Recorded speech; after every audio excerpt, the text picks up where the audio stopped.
નમસ્કાર, હું Urvik Patel, history with Urvik YouTube ચેનલમાં આપ સૌનું સ્વાગત કરું છું.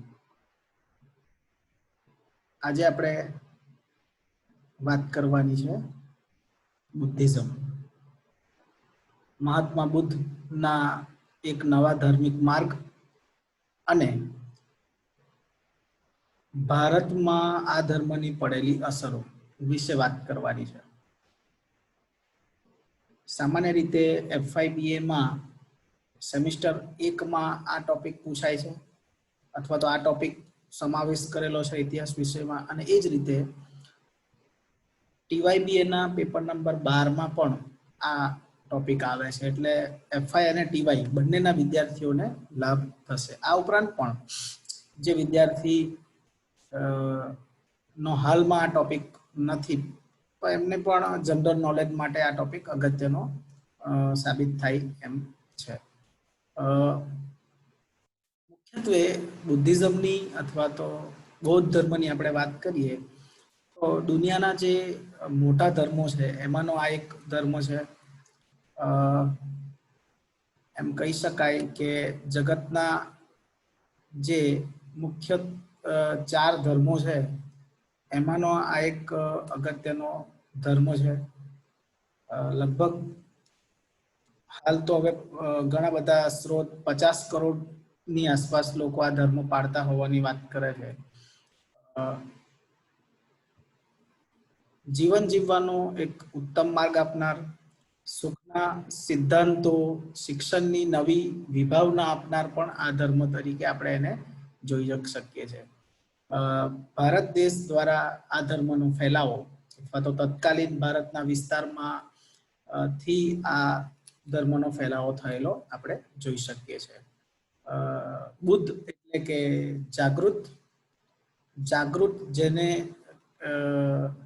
જ્ઞાન થયું છે એવું ભગવદ ગોમંડળના પૃષ્ઠ નંબર 6405 પર આપણે આ એક શબ્દનો અર્થ જોઈ શકીએ છીએ. એટલે કે જાગૃત હોવું એવો ખ્યાલ આપણને બુદ્ધ શબ્દ આપે છે. બૌદ્ધ અને જૈન ધર્મ, કારણ કે આના પછીનો જે ટોપિક આપણે લઈશું એ જૈનિઝમ છે. એટલે આ સામાન્યતઃ બંને ધર્મના જે એક સામાન્ય ઉદ્ભવના કારણો શું હતા એની જો આપણે વાત કરીએ તો એમ માનવામાં આવે છે, પુરાણોમાં પણ આપણે જોઈએ છે તેમ, કે વૈદિક યુગ દરમિયાન નો જે એક બ્રાહ્મણવાદ હતો એ સામાન્ય રીતે એક અલગ માર્ગ પર ચાલતો હતો. જે માર્ગની અંદર આપણે જોઈએ તો કર્મકાંડો હતા, તો આ કર્મકાંડથી થોડો જુદો માર્ગ એવો આ બૌદ્ધ અને જૈન ધર્મનો માર્ગ આપણે જોઈ શકીએ છીએ. એ જ રીતે મોટાભાગે જે જાતીય વ્યવસ્થા પ્રમાણે રાજાઓ હતા એ ક્ષત્રિયો હતા અને વૈશ્યો એ વેપારની કામગીરી કરતા હતા. સમય જતા એટલે કે રામાયણ મહાભારત કાળની આસપાસ ક્ષત્રિયોનો મોભો ધીમે ધીમે વધવા લાગ્યો. ક્ષત્રિયો દ્વારા બ્રાહ્મણોનો વિરોધ ના કહી શકાય, પરંતુ સામાન્ય રીતે આપણે એમ જૂના જેટલા પણ શાસ્ત્રો છે એમાં મોટે ભાગે જોઈએ તો દરેક રાજાની રાજ દરબારમાં એક એમના સલાહકાર તરીકે રાજગુરુ બ્રાહ્મણો રહેતા અથવા તો એમના આરાધ્ય ગુરુઓ રહેતા.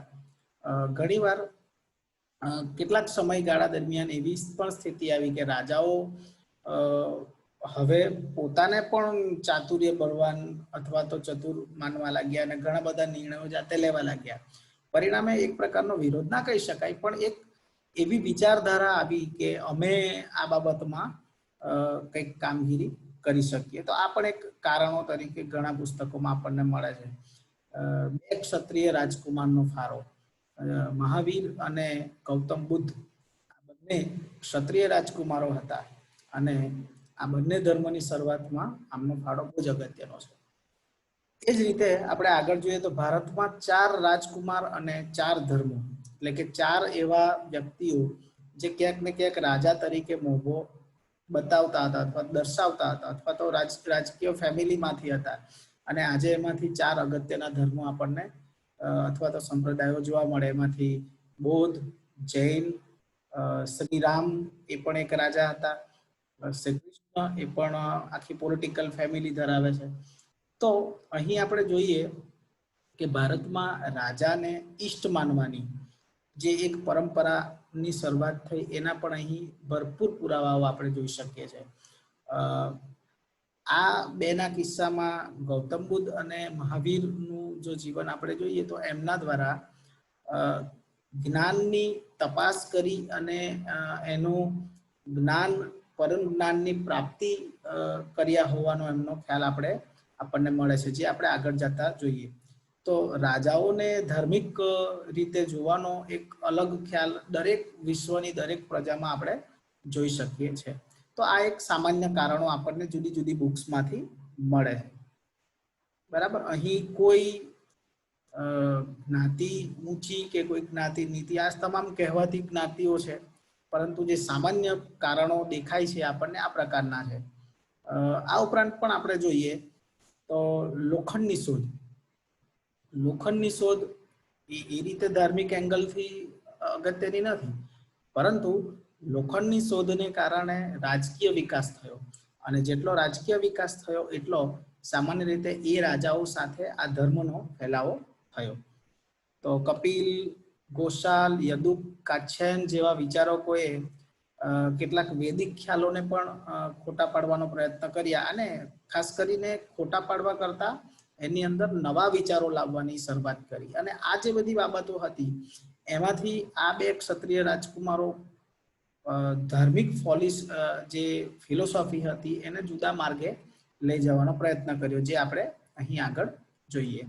કદાચ બીજા ધર્મોમાં એ અલગ શબ્દમાં કહેવાયું હોય છે. ગૌતમ બુદ્ધે એને એક અલગ બાબત તરીકે જોવાનો પ્રયત્ન કર્યો હોય. ગૌતમ બુદ્ધનું જીવન જો આપણે વાત કરીએ તો ઝડપથી એ બધા માટે નોન છે, એટલે આપણે ઝડપથી એનું જોઈ લઈએ. એમનું બાળપણનું નામ સિદ્ધાર્થ છે, પિતા શુદ્ધોધન, માતા માયાદેવી કોલિયા વંશની રાજકુમારી હતા. નાની ઉંમરે એ મૃત્યુ પામ્યા એટલે એમની માસી ગૌતમી દ્વારા એમનો ઉછેર કરવામાં આવ્યો હતો. કપિલ વસ્તુમાં એમનો જન્મ થયેલો. શાક્ય કુળના એ રાજા હતા. પત્નીનું નામ યશોધરા હતું. જન્મ લ્યુબિની એટલે કે હાલના નેપાળમાં એમનો જન્મ થયો હોય એવું અશોકના અભિલેખ પરથી આપણને માહિતી પ્રાપ્ત થાય છે. લગભગ ઈસવીસન પૂર્વે 566ની આસપાસ એમનો જન્મ થયો છે. તો આ બધી માહિતી બહુ બેઝિક છે, જે તમને ઇન્ટરનેટ પર પણ મળી જાય છે. સામાન્ય રીતે આ એક કથા છે કે નાનપણથી જ એવું એમના પિતા માનતા હતા કે મારો પુત્રને આપણે રાજા જ બનાવવો છે. પરિણામે એટલો લાડ પ્યારથી એનો ઉછેર કરવામાં આવે છે, પરંતુ એક ઉંમરે આવીને એ રોગી ને જોઈ છે, વૃદ્ધને જોઈ છે, કોઈકનો સબ જતું જોઈ છે, સંન્યાસીઓને જોઈ છે, ત્યારે એને મૂંઝવણ થાય છે કે આ મનુષ્યો આ દુઃખ શું કામ ભોગવી રહ્યા છે. અને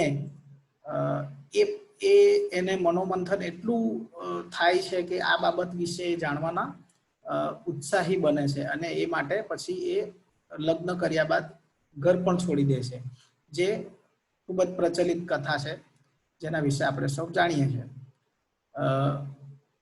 ઉરુવેલા નિરંજના નદીને કિનારે હાલ જે બોધ ગયા છે, ત્યાં પાસે પીપળાના વૃક્ષની નીચે એમને પરમ જ્ઞાનની પ્રાપ્તિ થઈ હોવાનું માનવામાં આવે છે. એટલે કે બુદ્ધ કહેવાયા, જે જીવંત છે, અથવા તો આપણે જેમ આગળ ભગવદ ગૌમંડળમાં એની વ્યાખ્યા જોઈ તેમ વારાણસી પાસે સારનાથમાં એ પ્રથમ ઉપદેશ આપે છે.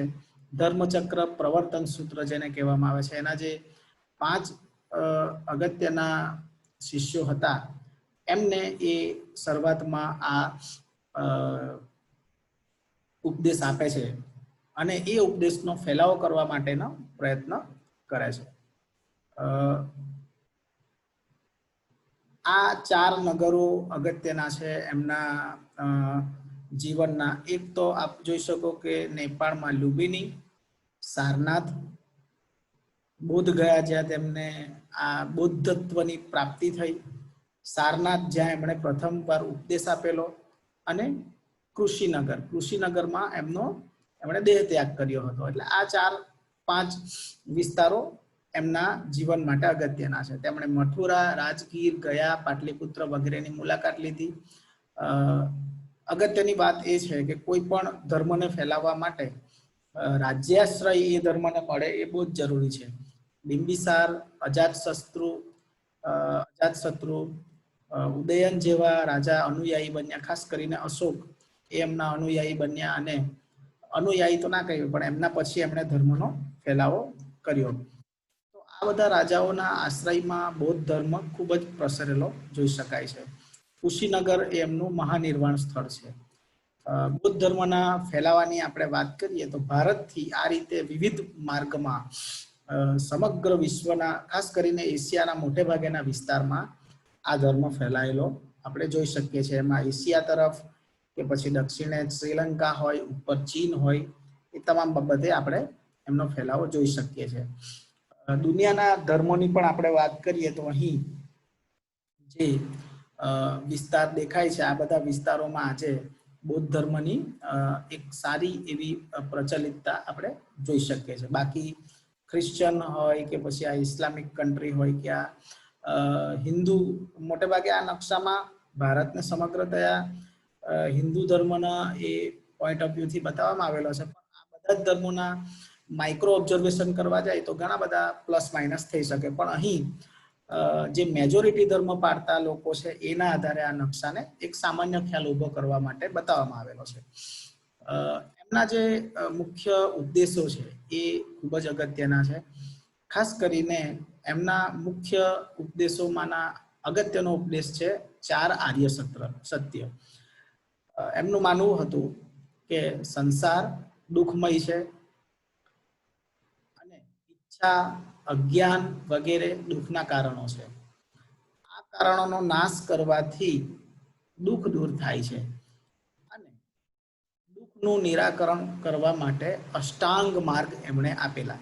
એટલે એમણે જે સંસારમાં લોકોનું જે દુઃખ હતું એ દુઃખનું એવું કારણ માન્યું કે સમગ્ર દુઃખ ઈચ્છા અથવા તો અજ્ઞાનથી ઊભું થાય છે, અને આ કારણોનો નાશ કરવાથી દુઃખ દૂર થાય છે. અને નાશ કઈ રીતે કરવું, તો એના માટે એમણે અષ્ટાંગ માર્ગ આપેલા છે.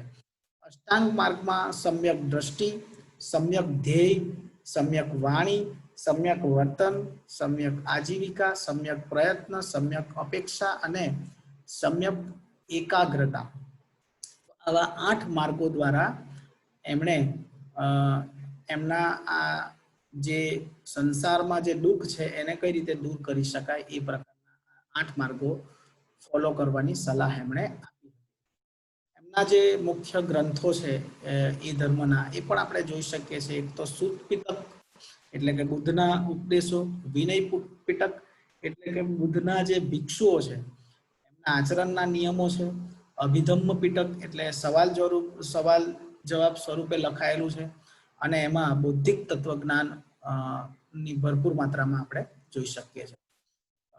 બૌદ્ધ સંપ્રદાયો આના સિવાય પણ ઘણા છે, પણ જે મુખ્ય નાના મોટા તો ઘણા, હવે કારણ કે જેમ જેમ નવા દેશમાં ગયા તેમ તેમ એમાં ઘણા બધા સંપ્રદાયો ઉમેરાય. તો હિનયાન મુખ્યત્વે શ્રીલંકા, બર્મા અને કંબોડિયામાં, મહાયાન એટલે મધ્ય એશિયા, ચીન વગેરે, વ્રજ્યાયન એટલે કે ચીન, તિબ્બત, જાપાનમાં, મુખ્યત્વે આ રીતે એના સંપ્રદાયો આપણે જોઈ શકીએ છીએ. ભારતમાં આ બંને ધર્મોની અસરો, આ એક બહુ અગત્યનું બાબત આપણે જોઈ શકીએ. સૌથી પહેલા તો જે વૈદિક ધર્મ છે એ વૈદિક ધર્મથી એક નવો માર્ગ આપણને મળે છે. અહિંસાનું તત્વ એમાં એક અગત્યનું છે. નવી ધાર્મિક ફિલોસોફી આપણે જોઈ શકીએ છીએ. બીજું સૌથી અગત્યની બાબત આપણે જોઈએ, વિશ્વમાં ધર્મની બાબતનો ફેલાવો કરવા માટે જે સંઘની શરૂઆત, એ સંઘની શરૂઆત સૌથી પહેલા બૌદ્ધ અથવા તો મહાત્મા બુદ્ધ દરમિયાન 5 શિષ્યો સાથે કરવામાં આવી હતી. અશોકના પુત્ર મહેન્દ્ર દ્વારા શ્રીલંકામાં એ ઝાડની શાખા, જે બોધ ગયામાં જે પીપળાનું ઝાડ છે એની શાખા આ વિસ્તારમાં એટલે કે શ્રીલંકામાં લઈ જવામાં આવ્યું હતું. પીપળાનું વૃક્ષ છે, મહાત્મા બુદ્ધે પોતાના જ્ઞાનને સમગ્ર માનવજાતને આપીને સૌના દુઃખ દૂર કરવા માંગતા હતા. એને કારણે એમણે સંઘ અથવા તો મિશનરી વ્યવસ્થાની સૌથી પહેલા શરૂઆત કરી અને એ જ શાખાઓમાં અથવા તો એ જ રીતની શાખાઓમાં પછી ઈસાઈ મિશનરીઓ આવી અને બીજી મિશનરીઓ પણ પાછળથી આવી. પણ એ એમ કહી શકાય કે વિશ્વમાં વૈશ્વિક ફેલાવાના દ્રષ્ટિકોણથી મિશનરી વ્યવસ્થા ઊભી કરનાર સૌથી પહેલા મહાત્મા બુદ્ધ હતા. તેથી તેમણે સંઘ બનાવીને શિષ્યો તૈયાર કર્યા. એટલે આ એક અગત્યની બાબત આપણે જોઈ શકીએ છીએ. અહીં એ બાબતને આપણે ઉમેરવાનું છે કે જ્યારે ગાંધીજી દ્વારા ભારતમાં સ્વતંત્રતા આંદોલનની શરૂઆત કરવામાં આવી ત્યારે એમણે જોયું કે મહાત્મા બુદ્ધે કઈ રીતે કામગીરી કરી હતી. તો એમણે જોયું કે મિશનરી વ્યવસ્થા ઊભી કરી અને ત્યાં પહેલા તો શિષ્યોને એ માટે તૈયાર કર્યા, એ જ્ઞાન આપ્યું. એ જ થીમ પર ગાંધીજીએ કામગીરી કરી. શરૂઆતમાં આશ્રમો સ્થાપ્યા અને આશ્રમમાં એવા નિયમો બનાવીને સ્વયંસેવકો તૈયાર કર્યા જે વિવિધ દેશના સ્વતંત્રતા આંદોલનમાં એમણે ભાગ ભજવ્યો હતો. તો આ જે વિચાર ગાંધીજીએ મહાત્મા બુદ્ધ પાસેથી લીધો હોય એવું માની શકાય. બીજું, મહાત્મા બુદ્ધના સમયમાં સૌથી એક અગત્યની બીજી કામગીરી થઈ ભાષાનો વિકાસ. એમણે કામ કર્યું જે લૌકિક ભાષાઓ હતી, બ્રાહ્મી અને ખરોષ્ઠીમાં જ લોકોને પોતાના ઉપદેશ આપવાની શરૂઆત કરી.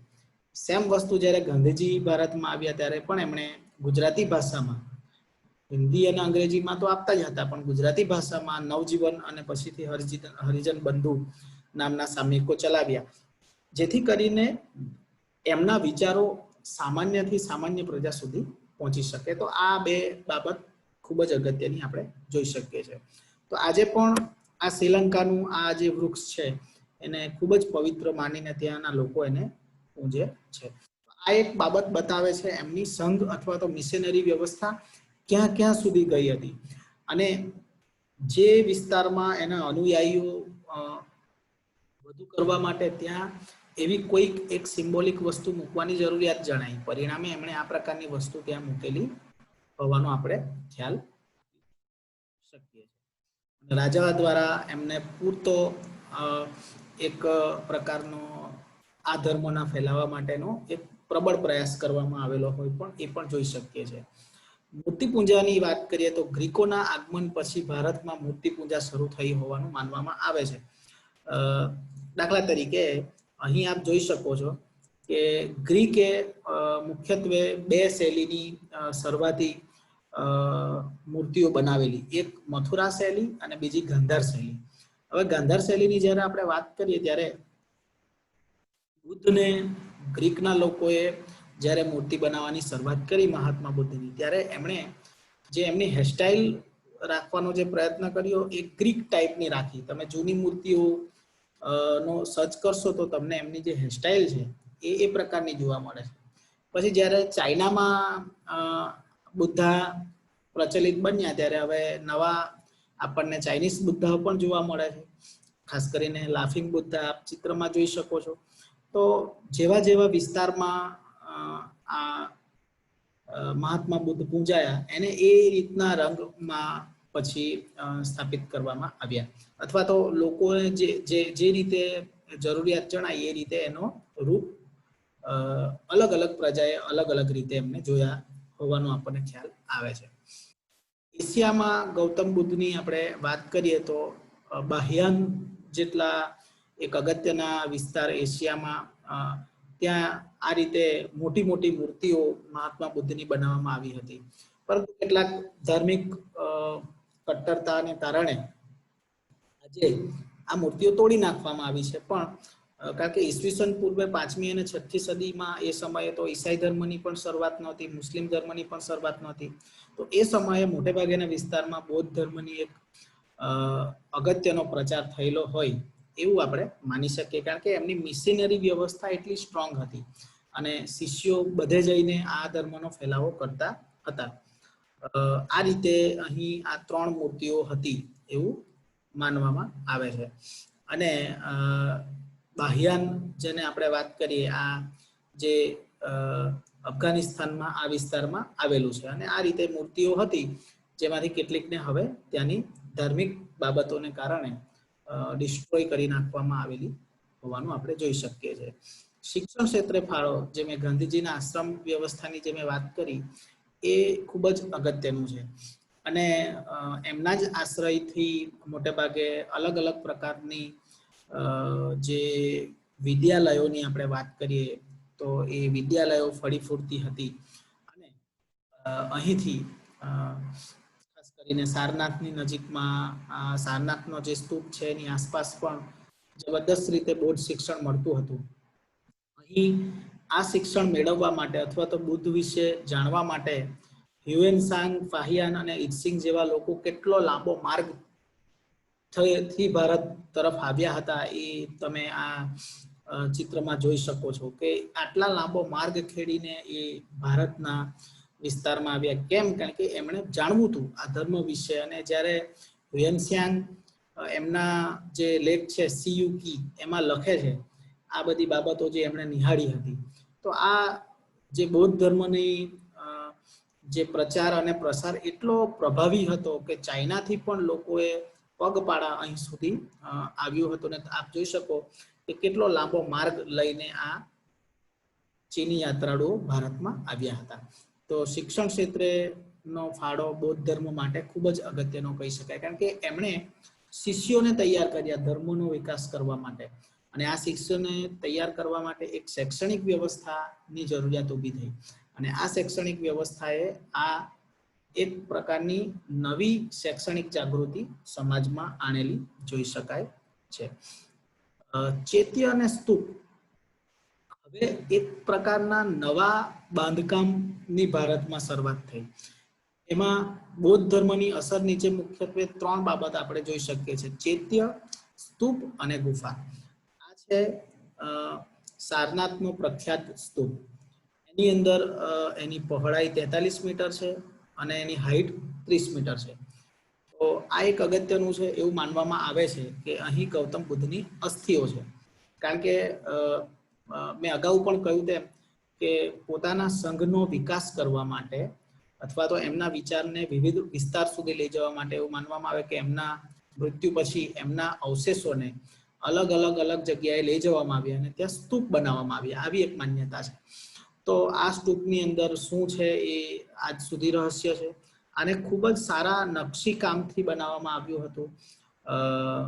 અશોક દ્વારા પહેલા એને તૈયાર કરવામાં આવેલું હોવાનું માનવામાં આવે છે. તો આ છે સ્તૂપ અને આ છે ચૈત્ય. ચૈત્યની બાબતમાં પણ ફરીથી આ રીતે એક આખો ઘુમ્મટ આકારનું આ એક ગોળ બાબત, એવું કહી શકાય કે ચૈત્યનું નાનું સ્વરૂપ જ માનો કે સ્તૂપનું નાનું સ્વરૂપ જ મૂક્યું હોય એવું, અને એની ઉપર આ રીતે એક આખી વ્યવસ્થા જોઈ શકાય છે.